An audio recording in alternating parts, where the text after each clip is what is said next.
Chapter 1. I would like to thank the FBI for clearing me of the charges that were brought against me. It shows that my faith in the justice system has not been misplaced. David Ramsley smiled in satisfaction as he stood in front of a podium, reporters crowding in to ask questions. It pleases me to announce that I've been reinstated as the head of Ramsley Pharmaceuticals. The first thing I will do is undo the damage that my son Michael has wrought in our balance sheets. We will cooperate fully with the federal investigation into money laundering. We will weather any fines that are imposed against the company. Ramsley Pharma will continue to strengthen as a business once we move past this. We will continue to provide necessary life-saving medications to the people you love. We will continue our all-important research to create leading data to treat and cure conditions and diseases that affect so many people. The reporters bombarded him with questions. David held up his hands. Please, one at a time. Was the board decision unanimous? A reporter asked. No. David had an apologetic look. There were a couple of people who felt that personal vendettas were more important than the health of the company. How do you feel about your son Noah's resignation? Another questioned. Noah has a young, growing family with 5 sons, David said diplomatically. I will miss working with my son, but he believes that it is more important to take time with my grandchildren at this point in his life. Some sources claim that Noah's resignation was a direct result of your being re-elected to the board, a reporter stated. I have a great love for all my sons, David responded. We don't always agree on everything, and I am saddened by my oldest, Michael's actions, which have caused such instability in Ramsley Pharma. Rest assured, I will be bringing the company forward into a strong future. Thank you for your time. David smoothed down his tie as he left the stage, reporters clamoring after him. Stocks for Ramsley Pharmaceuticals have trended upwards on news of David Ramsley's return to the helm of the company, the business news anchor said on the television screen. Stocks had previously sunk perilously low after the arrest of mogul David, who was later declared clear of all charges against him. Michael Ramsley continues to remain in custody, awaiting trial. He's been charged with international drug smuggling and laundering drug money through Ramsley Pharmaceutical. Noah Ramsley released his own statement earlier today. Noah appeared on the screen behind the anchor. He read his carefully prepared statement from a sheet of paper. I was dismayed and discouraged to learn that the board was considering returning my father, David Ramsley, as head of the board of Ramsley Pharmaceuticals. It is my firm belief that this is not the direction the company should take. It is short-sighted to trade stability of share prices for the leadership of a man who I believe to be guilty of the original charges leveled against him by the FBI. As a result, I have handed in my resignation. I reiterate my position that Michael is innocent. Thank you for your time. Maxwell Ramsley also released a statement on the return of his father to the company, the anchor informed viewers. Max sighed deeply on the screen. I believe it was an illegal vote that brought my father back into the Ramsley Pharmaceutical fold. While the vote was publicized to all members, not all members could attend because of extenuating circumstances. If all members had been able to attend, the motion would never have passed. As a result, I am also resigning from the board as a show of solidarity with my brother Noah. Why couldn't all members be at the meeting? A reporter asked Max. What could be considered extenuating circumstances? Couldn't the vote be made in absentia? Normally, a vote would be made in absentia during an emergency meeting of the board, Max explained patiently. However, Ann Schaefer Ramsley, who owns a controlling 30% of the vote, was not aware of the meeting despite repeated attempts to contact her. Ann could not be reached to give her vote because she was in labor at the time. Will Ann be resigning from the board as well? Another reporter wanted to know. I am not going to speak for Ann. However, I will be pursuing all avenues to have the meeting investigated to determine if it is illegal, Max told them. Thank you. I'm done answering questions. The anchor brought on a consulting specialist to discuss the news regarding the company. Molson shut off his phone. He didn't care if Ramsley Pharma stocks tanked or rose. He did care that David Ramsley had been restored to his previous position like nothing had happened. It made him angry because the man deserved to be in jail. Molson knew that because David had basically confessed to him that he had framed Michael. Part of the conversation was recorded on Molson's phone. "I wanted to thank you," the voice said. Molson stumbled to a stop on the steps, grabbing the railing. He gripped the phone a little harder before asking cautiously, "What for?" "For what you said to the psychiatrist," David Ramsley continued, "telling her to inform on us to save herself." "You're not going to hurt her or nothing, are you?" Molson looked around the empty stairwell. "No, there's no point. Dr. Ershman can't touch me."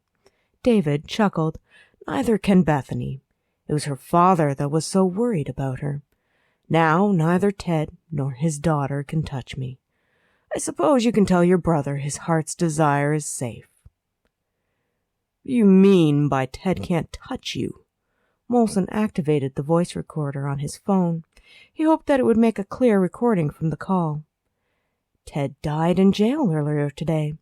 "So tragic," David gloated. "You killed him," Molson stated flatly. "He had an allergic reaction. It was unfortunate." Molson seriously doubted it was a simple allergic reaction. Not when David had been the head of a pharmaceutical company and had a myriad of drugs at his disposal. "What's this all got to do with what I told Doc Ershman, when I told her to roll on you before she found herself in a difficult situation?" "I'm just a poor old befuddled man, riddled with a touch of dementia." David sighed dramatically. "I had no idea what was happening right under my nose. It was easy to cooperate with the feds." "What are you talking about?" Molson frowned. "All these years, he'd been running drugs, and I'm sorry to say I became a very cooperative witness." David's smile could be felt through the phone. "Then again, family loyalties aren't what they used to be." "You informed on someone else." Molson gritted his teeth. "You threw someone under the bus." "And I thank you for the idea. It was all you." David gloried in the revelation. "It took some doing to lay the groundwork in case I was arrested, but it turned out quite satisfactory. I'm out of jail because of you." "Tell me, is he guilty or innocent, this sucker you put in jail in your place?" Molson demanded. He didn't like that David was trying to manipulate him into feeling guilty. "Everyone is guilty of something." "He defied me.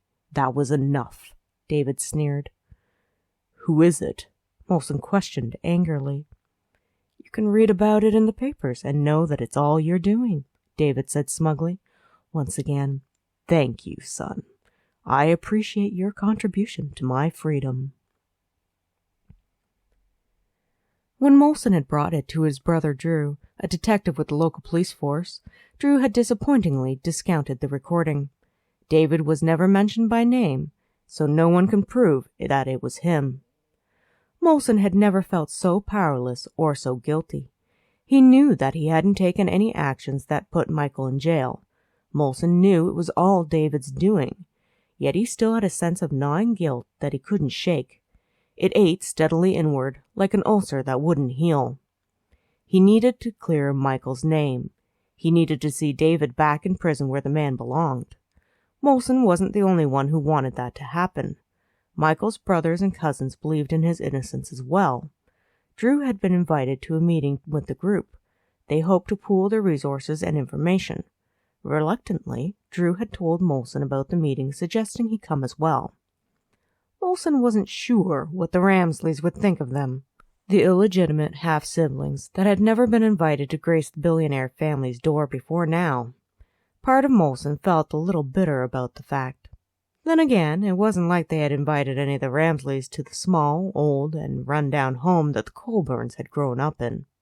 It might have been interesting to see what the illustrious Ramsleys would say about his childhood home, Molson thought. Two families with the same father had never been so far removed. Then again, one couldn't expect the mistress to live in the same circumstances as the wife, Molson reflected. Normally, it didn't bother him. He just accepted that life was how it was. Molson knew that he just had to make the best of it. For the most part, he felt he had. It helped that he didn't have the same anger towards their father as Drew and Jana had. Both of his siblings had memories of David as their father. David had left before Molson was born, so he had no childhood memories, nor had he experienced the pain of abandonment from a parental figure. If a person could call a sociopath who framed his oldest son a parental figure. Margaret Colburn had been involved with David for 10 years before he simply never returned. She insisted that David had married her, that they were deeply in love despite their separation. She told of a man who brought numerous gifts, stayed for short periods of time, then whisked away to do international business. She made it sound like the most romantic relationship on earth. However, one couldn't always believe Margaret. She wasn't the most mentally balanced person. Molson checked the time and decided he would have to skip the shower this morning. He'd spent too long watching the Ramsley family drama on his phone. The hot water tank was broken anyways. Pulling himself out of bed, he donned clean clothes and went to find out where Margaret was. She'd strewn her clothes all over her bedroom again, probably looking for something that didn't exist or had been pawned ages ago. Molson grimaced. He'd clean it up when he got back later tonight. Downstairs, he found the back door open. Annoyed that she was letting the heat out of the house, Molson started coffee and then went into the yard. "Ma, it's time for breakfast. I brought home a couple of breakfast sandwiches last night that we can heat up." "I'm feeding the ducks." Margaret was tossing something onto the patchy, overgrown lawn. "Aren't they pretty?" There were no ducks. Molson ran a hand along his face. "Yeah, Ma, they're pretty. Are you almost done? I don't want to be late. It's my first day at the hospital." "That one is a mallard. I love coming to the pond in the park." She smiled happily, pointing to her imaginary friends. "That brown one there is a duff." "That's nice," he humored her. Wondering what she was tossing into the grass, Molson came to stand beside her. He knew the kitchen was bare. There was little point in buying a large quantity of groceries. One day they might be in the cupboards. The next she might flush everything down the toilet or decide to give it a bath. He watched as a piece of sausage went flying into the grass. Frowning, he looked at the wrapper in her hand. "Are you feeding them the breakfast sandwiches?" "They're hungry today." Margaret merrily threw the rest of the pieces into the grass. "So am I," Molson muttered as his stomach growled in protest. "Let's have coffee, and then I'll walk you to the center." "I don't want to go to center," Margaret pouted as she let him lead her into the house. "It's fun at the center. They have books and games," Molson said calmly. "They have a working cable subscription. You can watch your favorite soap, The Gorgeous and the Botoxed." Pulling out a chair, he sat Margaret down, getting her coffee and a bowl of stale, dry cereal. There was no milk. He'd have to pick up a few things today to make sure she didn't starve. Pouring a bowl of Fruitio for himself, Molson shrugged and poured the coffee directly over the cereal before grabbing a spoon. Margaret picked at her cereal, sipping the coffee. "We should call David and ask him to fix the television. He's good about getting people to do things." Crunching the coffee-tasting mess, Molson raised an eyebrow. David hadn't been anywhere near this house or Margaret in 28 years. "The cable wire is cut. I'll get us a new one." He neglected to say how Margaret had cut it 3 days ago. She wouldn't remember. "I'm missing my soap," she complained.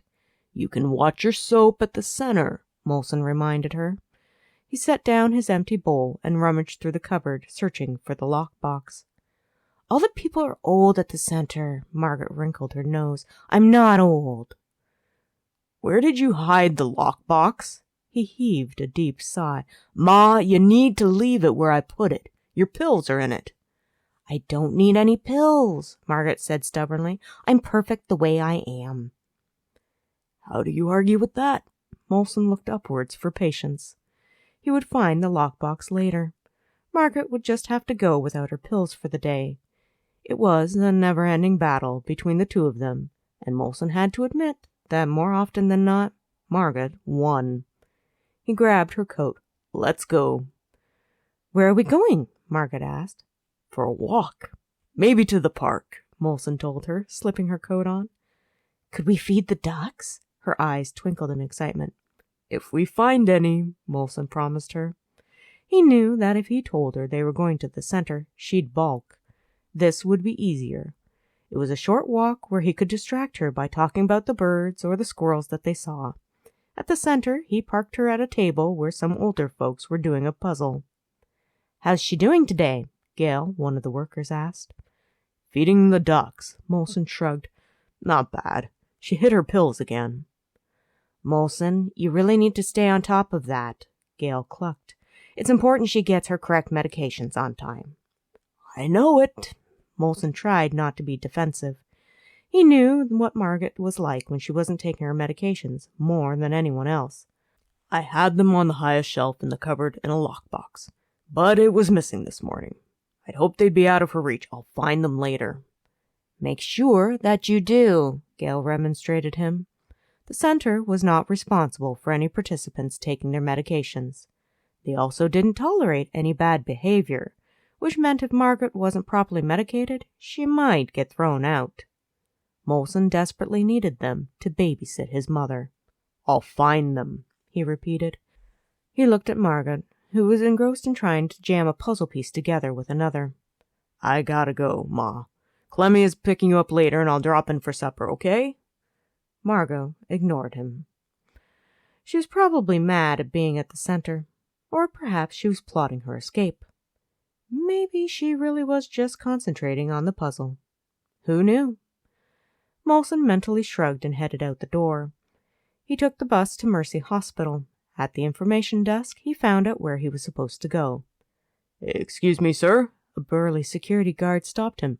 Can I ask where you're going? Orientation, Molson explained. Fielding's class. You are part of Dr. Fielding's class. The guard looked at him disbelievingly. Yes, Molson said shortly. He knew the man was making a judgment based on how Molson looked. It was something that happened all the time, so Molson wasn't that concerned. I'm going to be late. Fielding appreciates punctuality. Why don't I walk you down there? The guard asked. Sure thing. Molson didn't care. He started walking, the guard falling into step with him. Soon he found Fielding with a group of other students. Fielding glanced at his watch, pursing his lips. Cutting it close, Colburn. I had a personal escort, Molson replied, cocking his head at the security guard. Just needed to make sure. The guard nodded at Fielding before leaving to do his rounds. We've already gone over the rules. Perhaps one of your classmates can fill you in. Fielding tossed him a hospital identification badge. Wear that at all times. Don't lose it. Don't be late again. Yes, sir, Molson drawled as he clipped on that piece of plastic. He and Fielding did not get along. Fielding had made it abundantly clear that if Molson stepped out of line by a fraction of an inch, he'd love to kick him out of the program. Fielding narrowed his eyes. This is a practical program. Here we will see how everyone's knowledge stacks up in the real world. No one can cheat here. That was a deliberate barb at Molson. Fielding had openly accused Molson of cheating on written tests. The man didn't understand how Molson could show up to class without a textbook, not bothering to take notes, yet maintain nearly perfect test scores.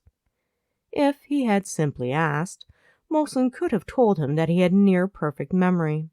When he applied himself, Molson needed to read a textbook only once, and nearly all of it was imprinted on his mind. It seemed a waste to tote around heavy books when it was already locked in his brain. So Molson showed up with a notebook he never used and a pen that stayed firmly in his pocket unless a test was at hand. It drove Fielding mad.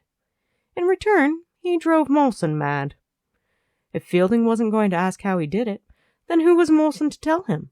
Let the man think the worst. He'd never find any evidence of cheating because Molson didn't cheat. Fielding was just another person who had taken one look at Molson and made a snap judgment. He thought Molson was some piece of trash. Over the years, Molson had fallen into the routine of letting people think what they would. He knew who he was. If people couldn't be bothered to do anything other than judge based on first impressions, he didn't need them in his life. After passing the classes Fielding gave with flying colors, Molson had been dismayed to learn that he needed to put up with the man again, this time as his supervising doctor at the hospital. Molson stuck to the rear of the group as Fielding led them through the hospital, narrating where they were and what their duties might be in each area. "How is Edna doing this morning?" Holly asked the nurse as she pulled a chart. "Not too bad, Dr. Ershman," the nurse responded. "She seems to be more alert and cooperative." "Good. She's making progress then." Holly was pleased. Edna's therapy sessions seemed to be progressing along nicely. Holly had been a therapist at Mercy Hospital for 3 years now. She had her own set of offices, assisting people who were already admitted, plus doing outpatient care. She loved her job and the challenges it represented. Flicking her long braid out of the way, she wrote a note on Edna's chart before replacing it on the stack in the corner. A movement caught the corner of her eye, and she watched as Dr. Fielding took a new group of students on a tour of the hospital. She remembered that he had mentioned a new set of student residents were set to start again. Fielding had been grumbling over one new student in particular, while Holly and he shared coffee and a snack at the cafeteria during one of their few breaks that lined up. She looked over the new hopefuls, starting their careers as doctors, noting how 1 or 2 of them looked like they weren't even old enough to drive a car. It was a funny comparison, since it wasn't very long ago that she had graduated from her programs. A gasp of surprise escaped Holly. She had to take a double look at one man in the group to be certain she was right. It was him, the guy who was Detective Colburn's brother. She remembered him distinctly. He had a band of tattoos around his neck and arm. He was in scrubs, on the outside of the group, listening as the tour continued, hands in his pockets, posture slouched as he disinterestedly watched. She would recognize him anywhere. He had probably saved her life, although at the time she hadn't realized what the danger she was in. Holly had been called by a frantic Ted Searson, saying that his daughter wasn't well, that he was worried she might harm herself. Bethany Searson was one of Holly's clients, and she had been undergoing a therapy to investigate a repressed memory from her childhood that had haunted her with nightmares. Ted had given Holly the address. He was due to fly out for some conference and needed Holly to come to his prestigious office building downtown to discuss Bethany's treatment further. Ted had been in tears, beside himself, wanting to know how he could help his daughter. Although Holly would have much preferred to have the meeting in her own office, she hadn't hesitated to go. When she arrived, she found Ted Searson, Bethany, and another man that she didn't know. Holly assumed that he was a colleague of Ted's. Bethany was lethargic and nearly unresponsive as she slumped on a leather couch. Holly had immediately sat beside her, trying to rouse her, checking her sluggish pulse. "She needs to go to the hospital immediately." "Not just yet," the unknown man said. "Excuse me?" Holly frowned at him. "Something is very wrong with Bethany. She needs medical treatment right away." "I said she's not going anywhere just yet," the man repeated. "Mr. Searson, are you going to let this man endanger your daughter?" "David," Ted whined. "Not yet," David said firmly. Holly fumbled in her purse, intent on grabbing her cell phone. She would call for an ambulance. David put his hand over her purse, effectively shutting it, his face menacingly close. She swallowed as indignation was replaced by a sense of fear. "What, you start the party without me?" Molson looked slightly affronted as he casually entered the office. The occupants gazed at him, startled. "Who are you?" Ted stood up in alarm. "None of your business. Sit down," Molson ordered him as he crouched in front of Bethany. "What'd they do to you, girl?" Bethany was reclining against the couch, her eyes barely open, mouth slack as she labored for breath. Molson used a small flashlight to check her eyes, then took her pulse. "I told you, she needs a hospital." Holly glared at David as the man stepped back to lean on the desk again. "She's not reacting to the medications properly." "Whose fault might that be?" David said mildly as he watched Molson check Bethany. Andrew must have sent you. Now, I know you did not just say that. Molson looked around and spied the bag of prescription medications. He grabbed it, reading through some of the labels quickly. 'Cause if you did, that means you know all about Andrew, which means you know all about me. I gotta say, I'm upset you didn't send no Christmas cards or nothing. Why would I? David said nonchalantly. You're not mine. I got a DNA test that says otherwise. Molson shook the bag of drugs at Holly. You, Doctor, you? The one with the name all over these bottles? When did you get my DNA? David demanded. Yes, Dr. Holly Urshman said shakily, trying to back away from the bag of pills he had shoved under her nose. What do you give her? Molson questioned, none too gently. Today? Nothing. 2 days ago I gave her lorazepam to calm her down and help in a therapy session, she replied defensively. Nothing else. Nothing to make her like this. I asked you a question, boy. David stood, glaring down at them. You think you're the only one who can get things done? Molson gave David a derisive look, then tossed the bag of pills to one of his friends. He picked up Bethany, cradling her against him. Come on, sugar. I'm going to get you feeling better. Wait, Ted cried. You can't just take her. Really? Molson laughed. In case you didn't notice, Ted, your daughter is suffering from an overdose. If she don't get this junk out of her, she gonna die. No, Ted looked lost. She's not supposed to die. Shut up, Ted, David growled. Lady, you coming? Molson raised a pierced eyebrow at Holly. Excuse me? Holly questioned suspiciously at him. She was very afraid. There was a lot of tension in the room, undercurrents, that she didn't understand. Wow. Okay, let me lay this out for you, Molson said. For some reason, they got you all caught up in their scheme. Maybe it sounded good at first. Maybe there's money involved. Whatever. Point is, after Bethany makes a full recovery and points the finger at you for prescribing all those pills, who do you think is gonna take the fall? Them? Molson scoffed. They got lawyers and cash to keep them out of jail. They'll just say it was all you. You're gonna rot in prison. Unless you roll on them first before Miss Sunshine here gets well. You testify or you can take your chances with these two. They ain't looking out for your interests. In fact, I'll lay odds they might just do to you what they did here to dear Sugar. Molson headed out the door. This is unacceptable. David strode out after him, only to be blocked by one of Molson's companions. Who are you? Molson's friend just smiled. Someone who can't be bought, Molson replied as he headed to the elevator. His friends joined him. You won't let her die? Ted asked anxiously as he trailed them to the hallway. Molson didn't answer. One of his friends hit the elevator buttons. As the doors closed, Holly slipped into the elevator with them. She cleared her throat nervously. Snitches get stitches, someone remarked. Not this one, Molson said sharply. Doc, if I wanted to get Sugar here to a hospital not owned by David Ramsley's family, where do I go? Mercy is the closest, she protested. Not an option. Molson didn't trust that something wouldn't happen to Bethany there. General is the next closest, Holly said. That's where people go to die, one of the men said dismissively. It was known as the Poor People's Hospital, an inner-city building that was old, decaying, understaffed, and undersupplied. Next? Molson asked. The other hospitals are too far away, she insisted. If it's an overdose, then she'll die before she gets treated on time, unless we go to Mercy. Molson didn't like the options. You got wheels? Excuse me?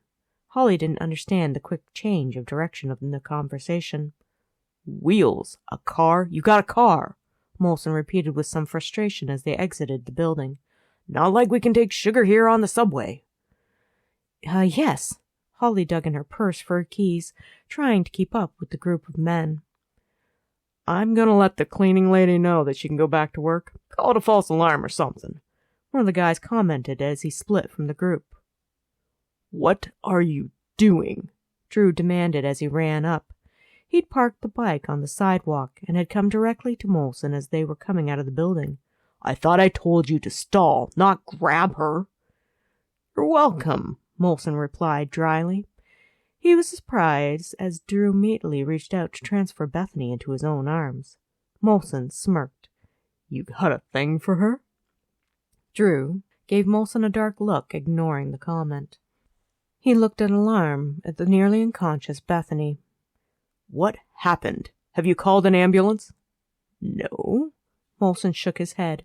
His friends had melted away as soon as they saw Drew. They knew he was a cop and didn't want to stick around. Molson didn't blame them in the least. "We were about to take Doc's car to Mercy. It'll be faster." "Doc?" Drew questioned. "Doc Ershman here?" Molson nodded in Holly's direction. "I thought you might want to talk to her." Drew gave a short nod. They followed Holly to her car. Drew was surprised when his brother not only helped put Bethany in the back seat, but jumped in the front passenger seat.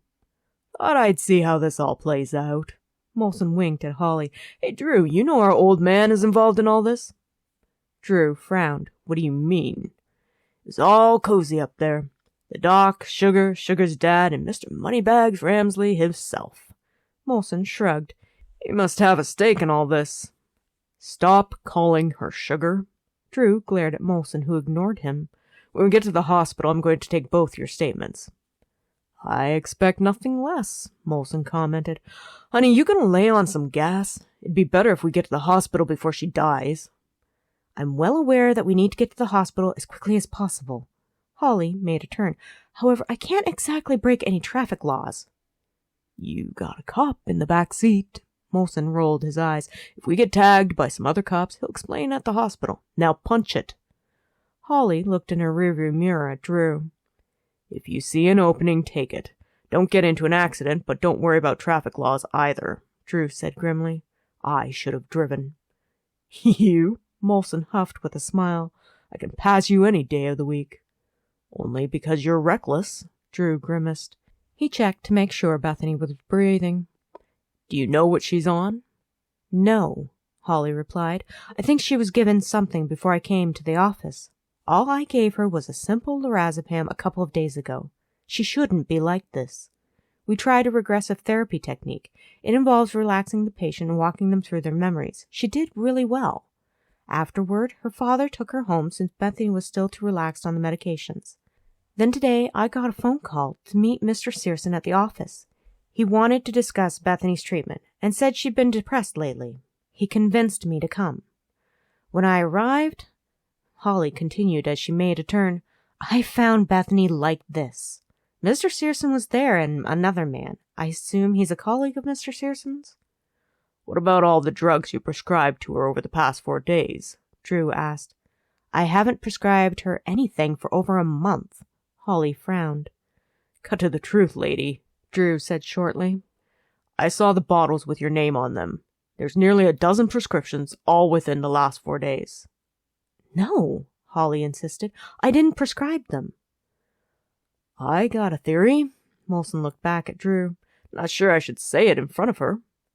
"Say it," Drew growled, holding Bethany a little tighter. "Now, I ain't got no proof or nothing," Molson cautioned.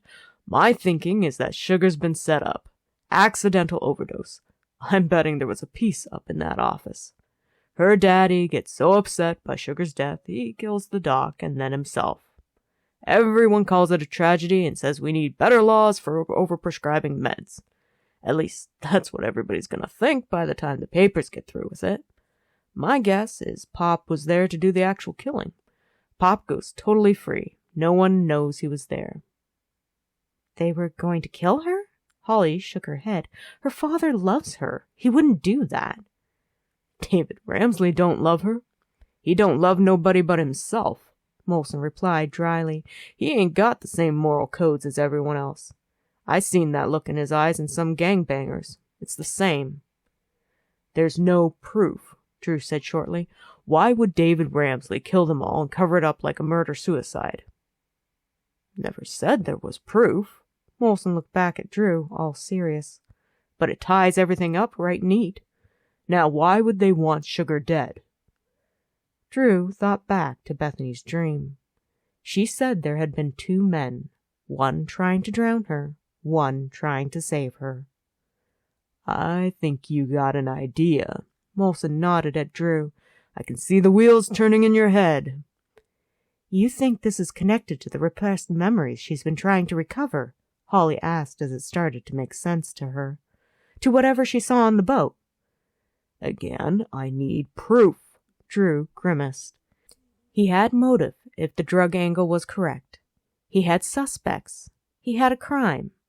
But he didn't have a single piece of evidence other than the flimsy memories of a woman. We're here. Holly pressed the brakes and put the car in park in front of the emergency room door. They rushed to get Bethany out of the car. Drew carried her into the hospital. Make sure Dr. Ershman doesn't go anywhere, Drew said to Molson as he brought Bethany to the triage center. I need her statement. If you enjoyed Chapter 1 of Unlikely Hero, Book 7 of the Ramsley Brothers series, look for Chapter 2 coming soon, where Holly and Molson meet yet again. Happy listening.